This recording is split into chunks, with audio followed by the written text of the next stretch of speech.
और शुरुआत उसकी हुई 1757 से। और शुरुआत कहाँ से हुई? बंगाल से हुई। 23 साल का लड़का राजा था वहाँ का, उसको हम कहते हैं सिराजुद्दौला। उसका नाम था सिराजुद्दौला, अकलमंद था, 22-23 साल का था। तो बंगाल में बड़ा राज्य था वो। आज का बांग्लादेश भी उसी में शामिल था, पश्चिम बंगाल भी था, उड़ीसा का कुछ हिस्सा था, बंगाल का और ये बिहार का कुछ हिस्सा था।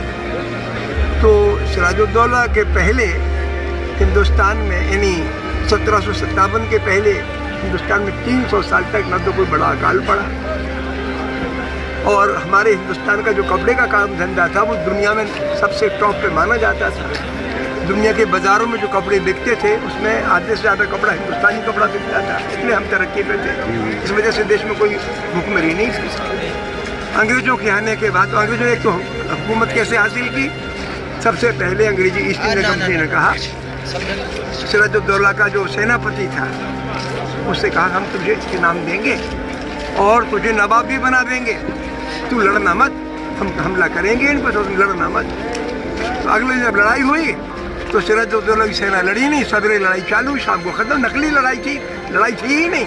इस तरीके से हम गुलाम बन गए। और एक बात तो हमने ये पर लिखी उसमें, दूसरी बात उसमें ये कि इस लड़ाई का पूरा खर्चा अंग्रेज़ों ने किससे लिया?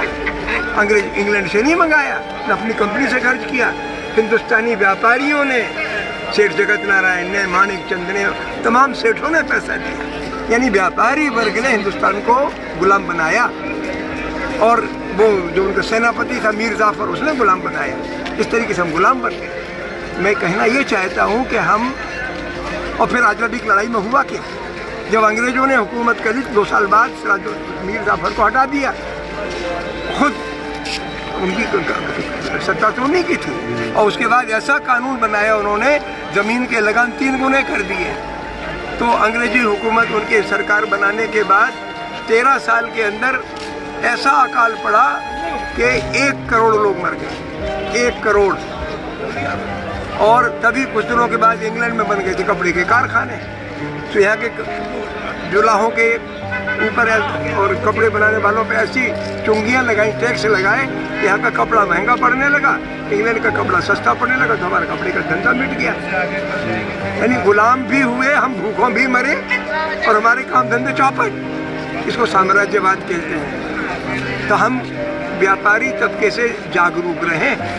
किसानों ने पिछले साल एक साल का आंदोलन चलाया पूरे, मतलब दिल्ली की सरहदों पे, शाहजहाँपुर में और पलवल में कई जगह चलाया।